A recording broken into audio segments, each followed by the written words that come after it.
Hello guys, कैसे हैं आप सब। मेरे बारे में जानना चाहोगे तो मैं बहुत बढ़िया हूँ। सो गाइस, आज हम बात करने वाले हैं 1996 में आई हुई एक science fiction comedy movie the nutty professor के बारे में। मूवी की स्टार्ट होती है शर्मन क्लम्प नाम के एक प्रोफेसर को दिखाते हुए, जो कि काफ़ी ओवरवेट थे और इसी ओवरवेट के वजह से वो आगे जाके काफ़ी बड़ी मुसीबत में फंस जाते हैं। ऐसे एक दिन जब वो कॉलेज पहुंचते हैं तो देखते हैं कॉलेज में हज़ारों हैमस्टर इधर उधर भाग रहे हैं एंड इन्हीं हैमस्टर से बचने के लिए लोग भी इधर उधर भाग रहे होते हैं। इसके बाद के सीन में दिखाया जाता है कि प्रोफेसर कॉलेज लैब के साइंटिस्ट जैसन से मिलने आते हैं, जहां जैसन प्रोफेसर क्लम से पूछते हैं कि ये सारे हैमस्टर पिंजरे से बाहर कैसे आए, क्योंकि लास्ट नाइट को प्रोफेसर क्लम भी लैब में लेट तक काम कर रहे थे और सब कुछ वो लॉक करके गए थे। जब प्रोफेसर ये सब जैसन को बता रहे होते हैं, उसी टाइम प्रोफेसर के बड़ी से बर्ड से पीछे मौजूद एक अनलॉक बटन पर क्लिक हो जाता है और जिससे दोनों समझ जाते हैं कि ऐसे ही लास्ट नाइट को भी हैमस्टर अनलॉक हो गए थे। इसके बाद दिखाया जाता है प्रोफेसर क्लम्प अपने फेवरेट हैमस्टर सेली के पास जाते हैं। वो हैमस्टर बिल्कुल उन्हीं की तरह ओवरवेट थे एंड साथ ही साथ उसी हैमस्टर के ऊपर वो लोग कुछ एक्सपेरिमेंट कर रहे थे। फिर जैसन बताते हैं कि शेली की जो बॉडी फैट है वो कुछ ही दिनों में 20% तक घट गया है।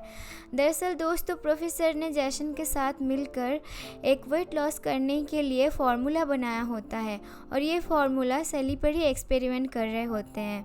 इसके बाद क्लम्प अपने बॉस को मिलने के लिए जाते हैं, जहाँ पर बॉस उनको बताते हैं कि प्रोफेसर के इस एक्सपेरिमेंट के लिए कोई भी डोनेट करने को राज़ी नहीं है। सिर्फ एक हार्टी नाम का बिजनेसमैन है जो कि इसमें डोनेट करना चाहते हैं और उसका बॉस प्रोफेसर से कहता है कि ये डोनेशन मुझे हर हाल में चाहिए।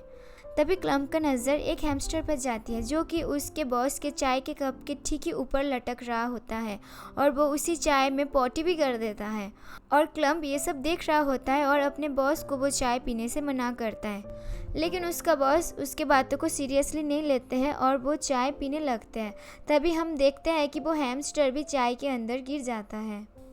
इसके बाद अगले सीन में दिखाया जाता है जहाँ पर प्रोफेसर क्लम बच्चों को पढ़ा रहे होते हैं एंड उसको देख के सब बच्चे हंस रहे होते हैं, क्योंकि बहुत मोटा होने की वजह से वो जितना भी लिख रहे थे उतना अपने पेट में टच होके सभी मिट जा रहा था और जब बच्चे ज़ोर ज़ोर से हंसने लगते हैं तब उससे ये बात का पता चलता है।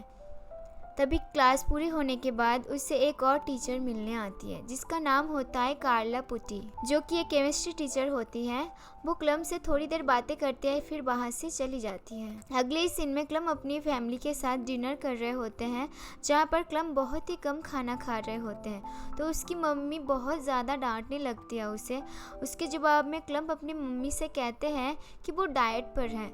फिर उसके डैड कहते हैं ये ज़रूरी नहीं है कि सबको एक जैसा होना चाहिए, अलग अलग भी तो होना चाहिए, बड़े छोटे पतले मोटे हर तरह के लोग होना चाहिए। साथ में ही उसके फादर की खाना खाते टाइम फार्ट करने की भी आदत होती है। उसी टाइम फार्ट करने के चक्कर उसके फादर का पैंट गंदा हो जाता है एंड उसे देख के उसके फैमिली वाले हंसने लगते हैं। इसके बाद क्लम्प अपनी मम्मी से मिलते हैं एंड बाय बोल के वहाँ से चले जाते हैं। फिर प्रोफेसर कार्ला के घर पहुँचते हैं और उसे डेट के लिए प्रपोज करते हैं। कार्ला भी डेट के लिए प्रपोजल एक्सेप्ट कर लेती है और दोनों नेक्स्ट फ्राइडे नाइट को डेट पर जाने के लिए डिसाइड करते हैं। इस पर क्लम्प बहुत ही ज़्यादा खुश हो जाते हैं। फिर वो अपने घर पहुंच के म्यूज़िक ऑन करके डांस करने लग जाते हैं। पर प्रोफेसर को लगता है कि कार्ला को इम्प्रेस करने के लिए उनका वेट लॉस करना बहुत ज़रूरी है, तो वो बहुत ज़्यादा एक्सरसाइज में लग जाते हैं एंड वेट कम करने के लिए हर तरह की कोशिश करते हैं। आखिरकार वो फ्राइडे नाइट को कार्ला के साथ डेट के लिए क्लब में पहुंचते हैं, जहां पर एक कॉमेडियन जिसका नाम होता है रैगी, वो बारी बारी सबका मजाक उड़ाते हैं। फिर वो कॉमेडियन एकदम से क्लम्प का मजाक उड़ाने लगते हैं, जिसकी वजह से कार्ला एंड क्लम्प दोनों को बहुत ही ज़्यादा बुरा लगता है। उसके बाद वो कार्ला को घर छोड़ के आते हैं, जहाँ पर कार्ला कहती है तुम बहुत प्यारे इंसान हो। आखिर में प्रोफेसर अपने घर पहुँचते हैं, जहाँ पर वो टीवी देखते देखते बहुत सारा खाना खाते हैं। फिर खाना खाते खाते वो वहीं पर सो जाते हैं। सोते वक्त उन्हें एक डरावना सपना आता है जहाँ पर वो देखता है कि वो बहुत ज़्यादा फूलता जा रहा होता है एंड जिसके चक्कर वो पूरे शहर को डिस्ट्रॉय करने लगते हैं। तभी उनकी आँख भी खुल जाती है। अगले दिन वो अपने कॉलेज के लैब में पहुँचता है और कुछ एक्सपेरिमेंट करने लगते हैं। वो वेट कम करने वाला सीरम खुद पे ट्राई करते हैं और सडनली वो बेहोश होकर गिर जाते हैं। फिर जब प्रोफेसर को होश आता है तब खुद को देख के वो हैरान रह जाता है क्योंकि वो एकदम से पतले हो चुके थे। उसके बाद वो वहाँ से बाहर निकलते हैं एंड मॉल जाके खुद के लिए कुछ सारे न्यू कपड़े खरीद के लाते हैं। नेक्स्ट डे जब कार्ला क्लम से मिलने के लिए आते हैं तब वो क्लम को पतला होने की वजह से पहचान नहीं पाती। ये देख के क्लम भी अपना असलियत नहीं बताता और वो अपने आप को बडी लव नाम से इंट्रोड्यूस करते हैं। वो कार्ला से फ्लर्ट करने लगता है और शाम को डेट पर चलने के लिए भी बोलते हैं। तभी वो देखता है कि वापस से वो मोटा हो रहा है, सो वो मिस कार्ला को पार्टी के लिए बोलते हैं। जल्दी जल्दी उनको लैब से बाहर निकाल देते हैं। फिर नेक्स्ट सीन में हम क्लम को देखते हैं जो कि मोटे हो गए हैं और वो कार्ला से बात कर रहे हैं, जहाँ पर कार्ला उसे बडी लव के बारे में बताती है और क्लम भी उसे बडी के साथ जाने और वहाँ से चला जाता है। उसी रात को बडी कार्ला को लेके सेम क्लब में पहुँचते हैं जहाँ पर वो कॉमेडियन ने क्लम का मजाक उड़ाया था पहले। वहीं पे दोनों डिनर भी करते हैं। उसी दौरान वो कॉमेडियन स्टेज पर आते हैं, जिसकी बातें सुनकर बडी उस कॉमेडियन का ही मजाक उड़ा देता है और सब लोग उस कॉमेडियन पे हंसने लगते हैं। ये सब देख के वो कॉमेडियन रैगी को बडी के ऊपर बहुत गुस्सा हो आता है और वो दोनों एक साथ लड़ने लगते हैं। लड़ाई करते वक्त बडी उस कॉमेडियन को पियानो के अंदर बंद कर देते हैं। ये देख के कार्ला बहुत इम्प्रेस हो जाती है। जैसे वो बडी को किस करने वाली होती है, अचानक से वो देखती है बडी के होंठ मोटे होने लगे हैं। तब बडी वहाँ से ये कह के निकल जाता है शायद उसको कोई एलर्जिक रिएक्शन हुआ है, सो उसे अभी के अभी क्लिनिक जाना चाहिए। उसी क्लब में साइंटिस्ट जैसन भी होते हैं जो कि प्रोफेसर क्लम का बिल पे कार्ड देखते हैं। वो देख के जैसन बडी के पीछा करते हुए क्लब के बाहर आते हैं एंड कहते हैं कि ये कार तो प्रोफेसर क्लम की है ना, तुम्हारे पास कैसे आई। तभी कार के अंदर बडी का बॉडी वापस से फूलने लगता है और वो वापस से क्लम्प में बदल जाते हैं, जिसे देख के जैसन को सब कुछ समझ आ जाता है। अब हम देखते हैं कि उसी कार को कट करके प्रोफेसर को कार के बाहर निकालना पड़ता है क्योंकि वो इतना ज़्यादा फूल गए थे। अगले दिन क्लम क्लास लेट पहुंचते हैं जहां पर उनके बॉस उनका वेट कर रहे थे। फिर उनका बॉस उन्हें बताते हैं कि उसने नेक्स्ट फ्राइडे को हर्लिन हर्टी को एक मीटिंग पर बुलाया है, सो उसके बॉस क्लम को टाइम पर आने के लिए बोलते हैं। उसके बाद क्लम कार्ला के पास पहुंचता है और बडी के बारे में बातें करता है। इसके बाद वो कार्ला को अपने फैमिली के साथ डिनर पर बुलाता है और जब कार्ला डिनर करने जाती है तब देखती है कि उसके फैमिली के हर एक मेंबर मोटे हैं और सब अजीब तरह से खाना खा रहे हैं। ये सब देख के कार्ला थोड़ी अनकंफर्टेबल फील करती है। अब डिनर के बाद क्लम कार्ला को घर छोड़ने जाता है एंड अपनी फैमिली के बिहेवियर के लिए वो कार्ला से सॉरी भी बोलता है। नेक्स्ट डे जैसन जब लैब में आता है तब वो क्लम को बडी के रूप में देखता है और वो क्लम को ये सब करने से मना करता है क्योंकि उससे प्रोफेसर के बॉडी के टेस्टोस्टेरोन लेवल डिसबैलेंस हो रहे थे। अब रात में हम देखते हैं कि बडी कार्ला को लेकर डेट पर फिर से जाते हैं जहाँ पर उनका बॉस भी आया होता है और उनका बॉस कहता है कि आज क्लम के हार्टी के साथ एक मीटिंग है, लेकिन अभी तक वो नहीं आया हुआ था वहाँ पर। अगर वो नहीं आया तो बहुत ज़्यादा प्रॉब्लम हो जाएगी। तब बॉस बडी को मीटिंग अटेंड करने के लिए बोलता है और बडी मीटिंग के लिए रेडी भी हो जाता है। फिर बडी वो एक्सपेरिमेंट हार्टी को समझाता है जो कि हार्टी को बहुत पसंद आता है। हार्टी इस एक्सपेरिमेंट में डोनेट करने के लिए भी रेडी हो जाता है। ये देख के तब क्लम के बॉस बडी को क्लम की जगह पर काम करने के लिए ऑफर करते हैं। इसके बाद कार्ला बडी पर गुस्सा करती है एंड वो वहाँ से निकल जाती है क्योंकि बडी वहाँ पर लड़कियों से बहुत ज़्यादा फ्लर्ट करता है और बडी अपने घर पर भी उन लड़कियों को लेके जाते हैं एंड खूब सारे लोगों के साथ घर में पार्टी करने लगते हैं। फिर सुबह होते हम देखते हैं कि क्लम्प अपने मोटे रूप में वापस आ गए हैं और वो काफ़ी सारे लड़कियों के साथ सोए हुए थे।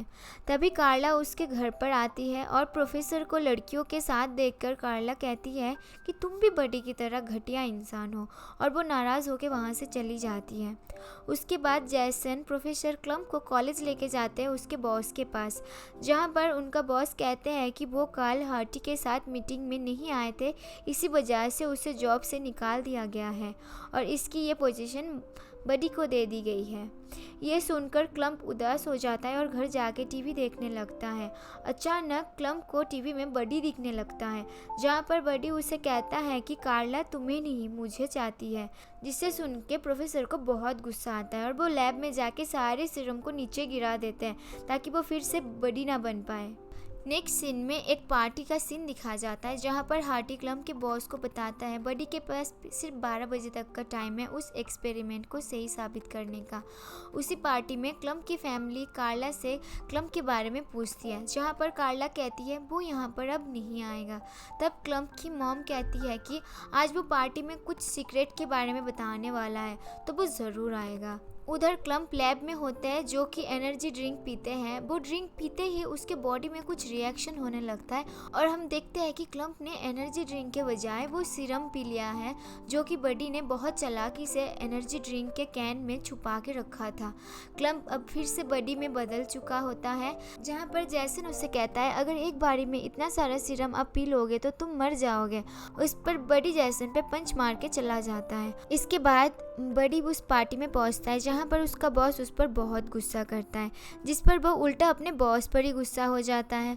उधर लैब में जैसन देखते हैं क्लम्प ने ज़्यादा सीरम पी लिया है, जिसकी वजह से उसका जो टेस्टोस्टेरोन लेवल है वो बहुत ही ज़्यादा हाई हो चुका है। एंड जैसन वहाँ से भागते हुए पार्टी की तरफ जाते हैं। उधर बडी सीरम को स्टेज पे जाके फिर से पीने लगता है, जिससे वो बार बार मोटा और पतला हो रहा था। तभी वहाँ पर जैसन आ जाता है और उससे रोकने की कोशिश करता है, जहाँ पर क्लम्प अपने अंदर के दूसरे पर्सनैलिटी बडी से फाइट कर रहा होता है। और फाइट के एंड में बडी वापस से मोटा होने लगता है। मीन्स क्लम्प जीत गए थे अपने डुअल पर्सनैलिटी प्रॉब्लम से। आखिर वो फिर से पहले जैसा मोटा हो जाता है और फिर क्लम्प कार्ला से कहते हैं वो उससे बहुत प्यार करता है। ये सारी हरकतें उसने कार्ला को इम्प्रेस करने के लिए ही किया था। ये सब कहकर वो वहाँ से जाने लगता है। तभी पीछे से कार्ला आती है और उससे प्रपोज करती है, जिसके बाद क्लम्प कार्ला एक साथ डांस भी करते हैं। आखिरी सीन में हम ये देखते हैं कि हार्टी क्लम्प को डोनेट करने के लिए राज़ी हो जाता है और यहीं पर ये मूवी पूरी हो जाती है। सो आशा करते हैं आपको ये एक्सप्लेनेशन अच्छी लगी होगी। मेरे राय में तो ये मूवी काफ़ी मज़ेदार है। आप सब चाहो तो एक बार ज़रूर देख सकते हो। और अगर आपको ऐसी कोई मूवी की एक्सप्लेनेशन और चाहिए तो आप लोग हमें कमेंट सेक्शन में सजेस्ट कर सकते हो। एंड हमारे चैनल में न्यू हो तो प्लीज़ गाइस चैनल को सब्सक्राइब करके बेल आइकन को ऑल पे ज़रूर करना। इससे आपको नेक्स्ट वीडियो की नोटिफिकेशन ज़रूर मिलेगी। एंड आज के लिए इतना ही guys. Thank you so much for watching. Love you and have a great day.